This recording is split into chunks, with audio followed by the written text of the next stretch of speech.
Welcome to Inside World Report. I'm Christine Williams. Coming up for discussion, Canada shuts down its embassy in Iran, expels Iranian diplomats, and labels the regime a state sponsor of terrorism, and the unleashing of American embassy attacks in the Middle East.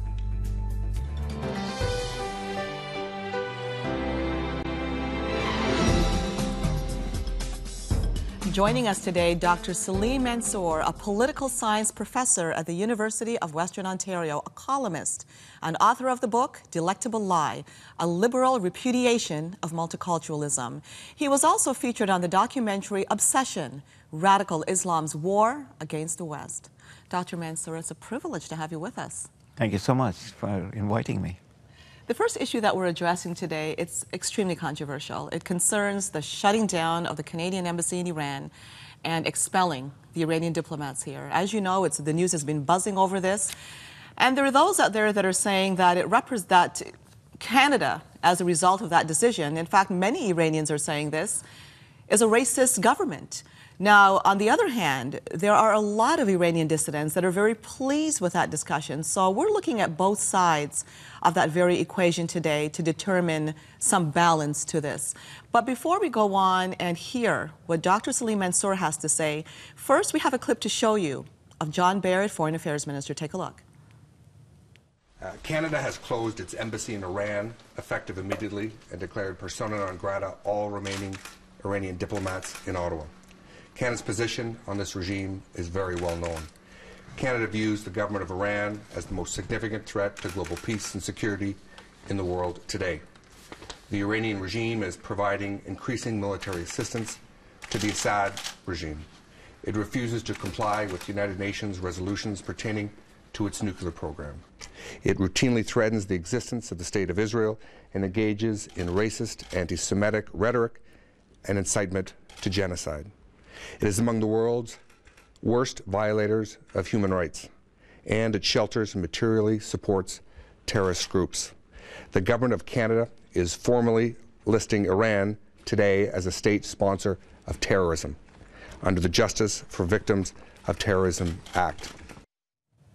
And on the other side, an Iranian diplomat did not agree with that move. Take a listen.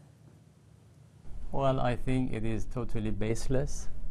Your CSIS people know exactly what we are doing and what we are not doing. I am a professional diplomat. What I have done here is definitely in the boundaries of Canadian law and international law. I strongly reject any such allegation. I think our major guilt here was to provide a quality service to the Iranian community, making their relationship with the country excellent. Well, you heard both sides. Dr. Mansour, first of all, your impression of what Kambiz Sheikh Hasini had to say about the closure. Well, let me say right out of the bat, we do not need any instruction, guidance, or advice from an Iranian charge d'affaires or Iranian diplomat or Iranian foreign minister or Iranian government, given the record of what Iran represents. We are all aware of that. And so this is totally unnecessary to even pay attention. But he's doing and playing the role that he is supposed to do. So, yeah, I totally discount it. But coming back to our foreign minister, well, he has listed the reason why Ottawa has decided to suspend the diplomatic ties with the regime in Iran, close down our embassy in Tehran, and also send off the Iranian packing. We are a sovereign country. This is a decision made on the basis of a sovereign country and our national interests and our place in the world and our role in world affairs and our understanding of what the situation is in the Persian Gulf region with Iran, what's happening in the Middle East. And in my view, it's a decision that the government has made, which is absolutely on the money, given what we have seen happening this week. It is an absolute requirement that our government, a responsible government, a democratic government, act with prudence. This decision, we would be regretting if it had not been made and came a day later, a dollar short, as they say, if our people in Tehran would have been in any way in harm's way. And we know that they could very well be in harm's way.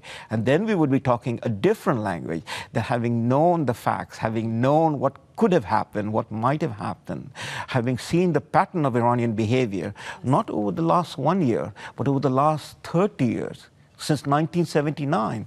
This is the Iranian regime that has violated international law. It held the American diplomats for 444 days. And the audacity of these people to tell us that we are breaking international law. Very interesting, your point of view. And there's going to be another question I'll be asking you, because the first thing that a lot of people say is diplomacy is diplomacy. We should always be leaving the doors of communication open. But just to give our viewers some background on the decision by John Baird, he talked about Syria, first of all. And a lot of people don't realize the role that the Quds Force of the Revolutionary Guard, the most elite force, has been playing in the extreme violence that we've been seeing happening in Aleppo and Damascus. It is a crushing force there, and that Revolutionary Guard is behind that very much. Another thing that's been going on, and this was published about a month ago, and I'd written an article in the Gatestone Institute about it, and it had to do with the infiltration. And this is something that a lot of Canadians, you watching, may say, no, that sounds over the top, and this is where I want your input. That the culture minister that was working in the embassy here, the Iranian embassy in Canada, Mohammadi, Yeah. he was actually found, and a translator blew his cover. He gave an interview and he talked about the extent of how much the Iranian regime has infiltrated the West, that directives out of the office of the Ayatollah Khamenei, saying to infiltrate these governments, calling on Iranian Canadians to reject our culture, to get into high positions of government and into society as a whole, and to eventually with the goal of attacking the United States. This is something going on here. It's happening on the campuses as well. He was given instruction. He had set up events on campuses that promote the Iranian regime's philosophies. This is something that's been going on for quite some time, not to mention the funding of Hezbollah, the funding of Hamas, and so forth. So this diplomacy that people want, feeling that we could somehow make things better in the world, how do you respond to that? Well, let's take the point about diplomacy to start off with. Well, diplomacy takes place around the world in different places. We are interconnected. So our ambassador is there in New York, and the Iranian ambassador is there in New York. And if there is something to talk about, they will talk about it. And if the governments want to talk to each other, we can connect with each other.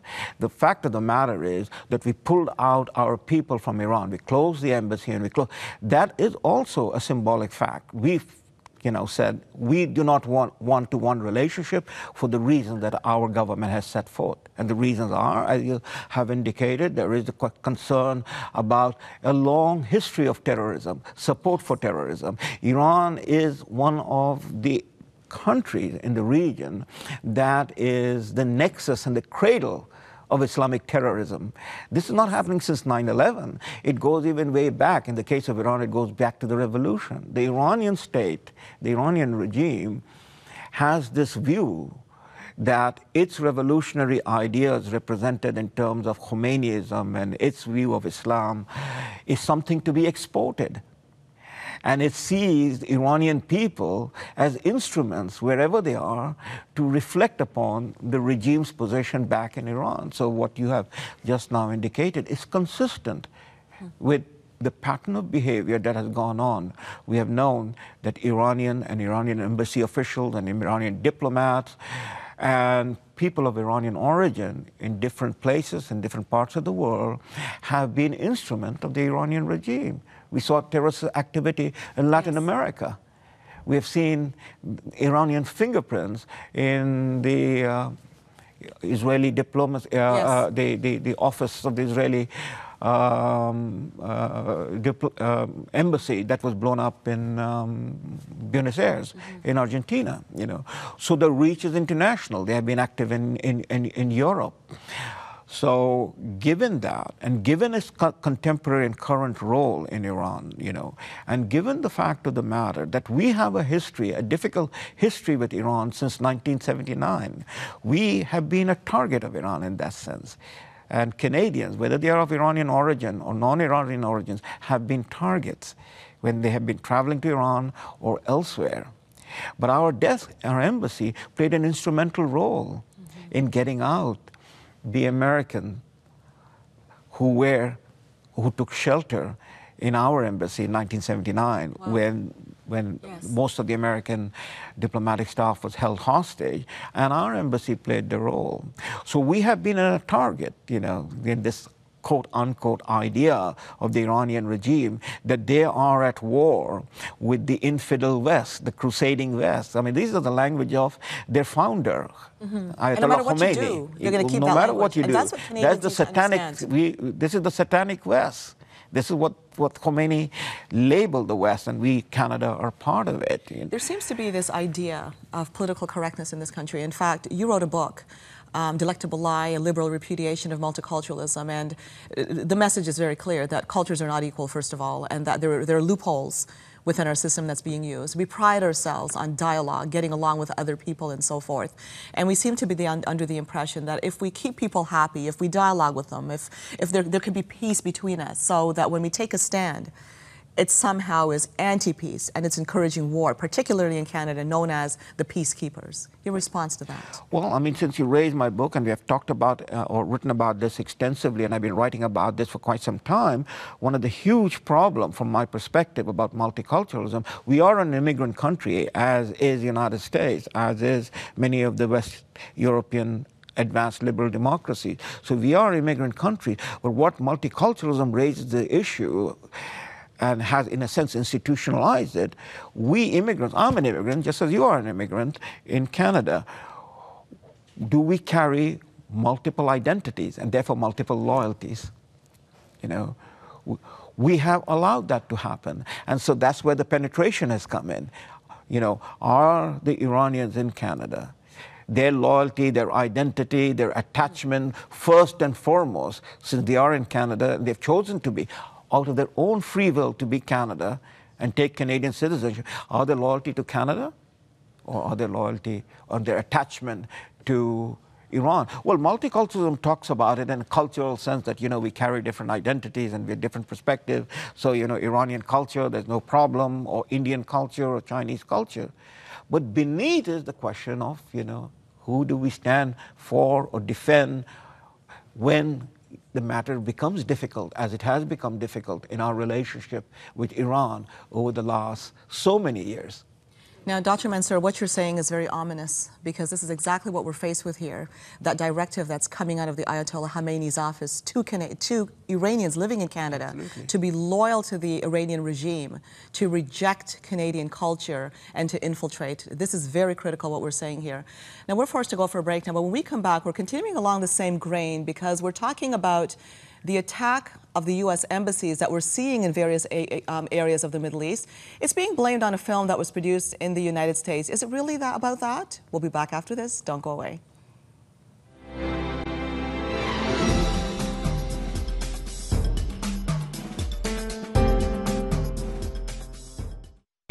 The setting was perfect. She looked beautiful with that Caribbean tan. I couldn't believe how clear the water was. We're still raving about the incredible service. He was so happy diving, he'd always wanted to try it. Our suite was so exotic, it even had a pool. And there were like 9 restaurants, all different. All delicious. But what I remembered most was falling in love all over again. Call your travel agent or 1-800-545-8283. Conditions apply. There's a place I know in Ontario where the sea lions kiss, so the story goes. It's amazing shows and friendship code. Everyone loves Marineland. You'll be spending, diving, and soaring high. I rode a coaster ride, we'll fly you to the sky. Now you know what you say when you leave here today. Everyone loves Marineland. In today's uncertain times, your life insurance should be as secure as possible. So whether you are hard to insure or just need a secure death benefit, Canada Protection Plan is the largest supplier of no medical life insurance in Canada. If you're aged 20 to 80, you can apply. Coverages range from $1,000 to $225,000, with an additional $250,000 if death is accidental, and all benefits are tax-free. Our plans offer more benefits than any other life insurance coverage in Canada. No doctor's reports. Just answer a few simple questions over the phone or call your life insurance advisor. It's that simple. And premiums can be as low as $3.75 a week. Do you deserve peace of mind knowing your loved ones have the protection they need? Of course you do. Compare our rates and benefits. You could save 30% or more, and you're under no obligation to buy. Call us now toll-free, 1-877-784-9090. August Productions Theatrical invites you to a special presentation of The Role Model, September 21st and 22nd at the Christian Performing Arts Center at Church on the Queensway. This fantasy drama shows how seemingly insignificant choices can take a person's life in an entirely different direction and how our decisions affect the people who love us. This play is sure to challenge and inspire you. Don't miss The Role Model. Tickets can be purchased through iTickets.com and Faith Family Books. For details, visit augustproductions.org.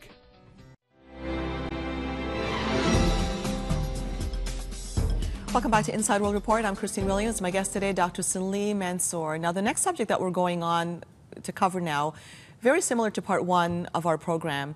This has to do with the embassy attacks that we're seeing in various spots of the Middle East. Sad indeed. In Libya, we heard this week that the ambassador was killed there.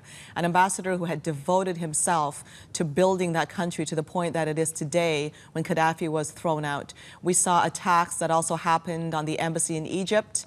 Not as tragic as what we saw in Libya. We're seeing it now in Yemen, and perhaps it's not about to stop. Now, the reason these people gave was quite interesting because they're saying it's about some film that people are still trying to grab a handle of, produced by some guy named Sam Basile. As it turns out, Sam Basile was not a man at all. In fact, it was traced to somebody else. Sam Basile identified himself as a Jewish man that created this because he was concerned about the terrorism coming out from these regimes.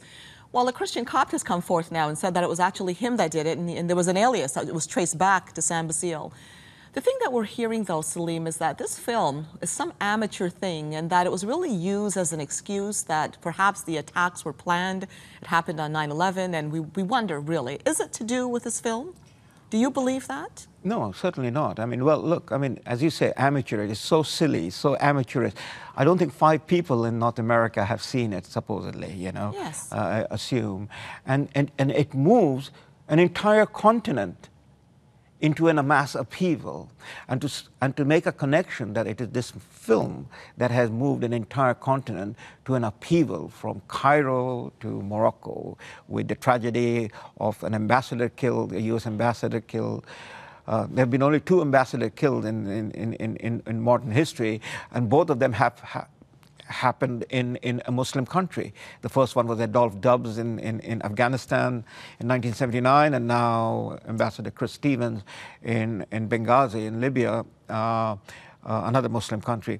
So this huge upheaval happened because a few people saw this film that none of us know about it till after.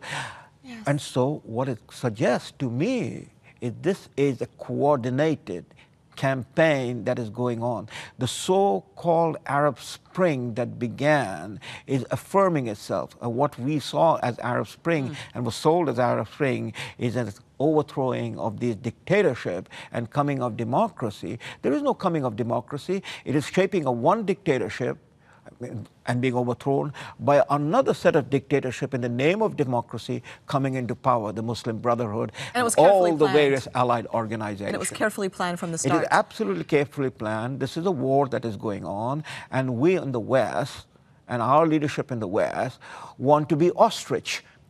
Do not want to understand what is this going on. This is an intergenerational conflict going on. This did not begin yesterday. And in fact, the timing, the date is so symbolic that on the 11th anniversary of 9/11, that they mount an assault on an American embassy in Libya, in Cairo, in Yemen, in as far away as in Bangladesh, in Pakistan, in Morocco.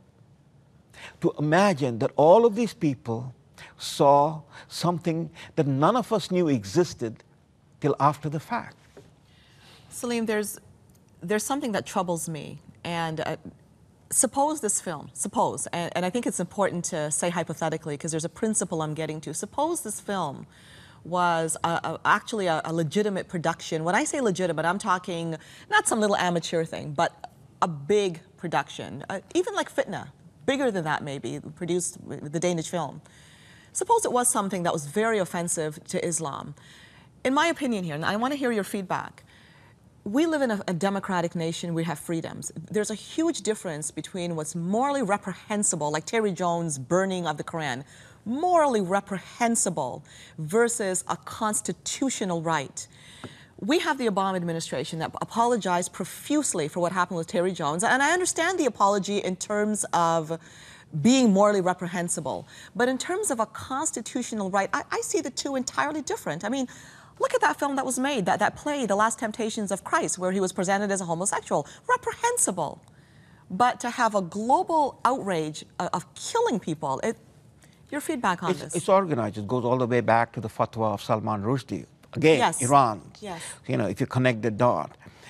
These people, that is the representative of the government, let's put the mob aside. Let's put, you know, the terrorists and their people aside. The governments, whether they are elected or in power, but that is, there are governments of sovereign state. Their representatives, as we heard, the Iranian representative in Ottawa talking about it, you know, that they should understand our history and so on and so forth.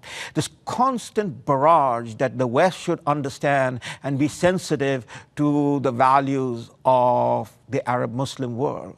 The question that begs to be answered, when are these people, that is the governments, the presidents, the ministers, the ambassadors, the academics, the media people, we're not talking about the mob, when are they going to understand that there is the value of the West, that the West holds in terms of its own culture and its own history?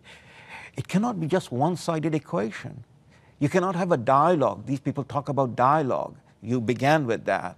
Mm-hmm. Well, where is the dialogue if one side is deaf to the other side's values? We are constantly, and as you point out, Obama has profusely apologized.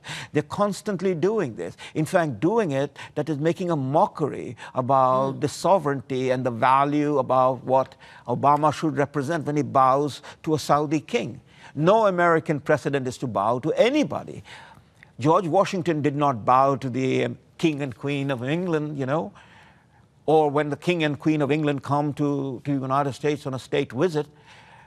And here it is, the American president that represents the United States, the First Republic, bows to a Saudi king. So this bowing, this kowtowing, this Hillary Clinton constantly referring to this movie.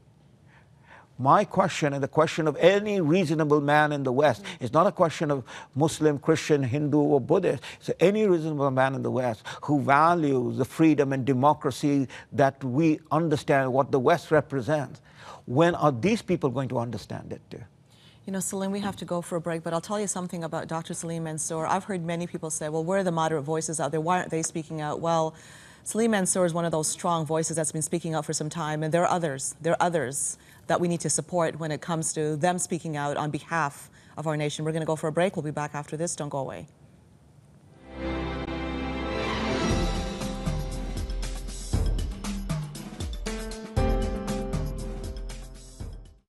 Herbal Magic will pay you to lose weight. For a limited time, get $10 for every pound you lose. With Advanza, a new weight loss program available exclusively at Herbal Magic, you'll lose weight quickly and safely and keep it off. Guaranteed. I tried to lose weight on my own and I couldn't. And then I joined a gym and thought that I could do that on my own, and I couldn't. So I knew that I needed support. I knew that I needed some help, and I joined Herbal Magic. And with their help, I've gone from a size 14 to a size 4. With the help of Herbal Magic, I went from a size 16 to a size 8. I can walk into a store and go for what I want, not what's based on my size. I've lost 63 pounds, and I feel wonderful. I feel fantastic. I did it. I made it to my goal weight. Now I do everything. I'm just ready to seize the moment. He loved me no matter what, but now we actually connect. He tells me all the time how much he enjoys how happy I am now. I have been able to share my ideas with everybody in upper management and be a more valuable employee. With the help of Herbal Magic, I lost 37 pounds. I have my life back. I have me back. With the help of Herbal Magic, I've lost 84 pounds and I'm ecstatic. I went from a size 22 to a size 10. I love to hang out with my friends now. I don't hide anymore. After my dad had a heart attack, I told him I needed him to be here for me and my kids. She talks, I listen. Herbal Magic, it works. No more medication for me. Clean bill of health.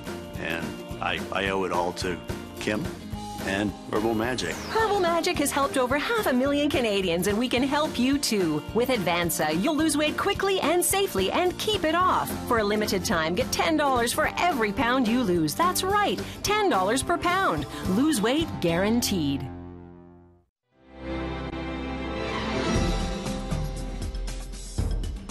Welcome back to Inside World Report. I'm Christine Williams. Dr. Salim Mansour is joining me. Salim, there's a whole notion of victimhood out there, and what I see playing out, you look at the attacks on the embassy in America, it's you guys. You're the ones that offended us. That's why you're getting attacked. You're the one that's wrong. You're the one that shut down our embassy, so we have a right to stand up, to call for whatever, because a lot of death calls are going on from the leader of the Quds Force. And I've brought that up, the Quds Force. Very powerful, the elite group of Iran's Revolutionary Guard, very powerful. In fact, the leader, the commander of that group now, is actually being dubbed the new Osama bin Laden, if not worse than him.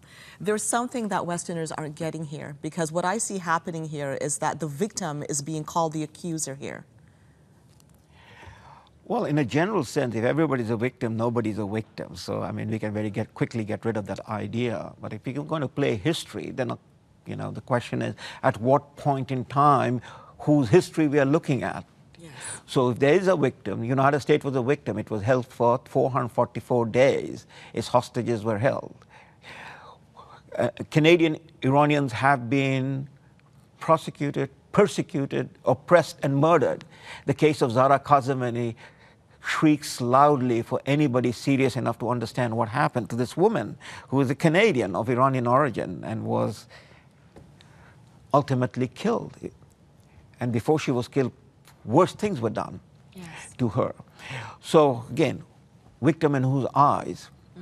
The argument of a few seconds. So okay, the argument of the people from Tehran that you are citing has no legitimacy. We are a democracy. One of the aspects of a democracy is that we elect our people and we diselect them who don't represent us. Dr. Mansour, I want to thank you so much for fighting on behalf of our democracy. That's all the time we have today. See you next time. I'm Christine Williams. Thank you for watching.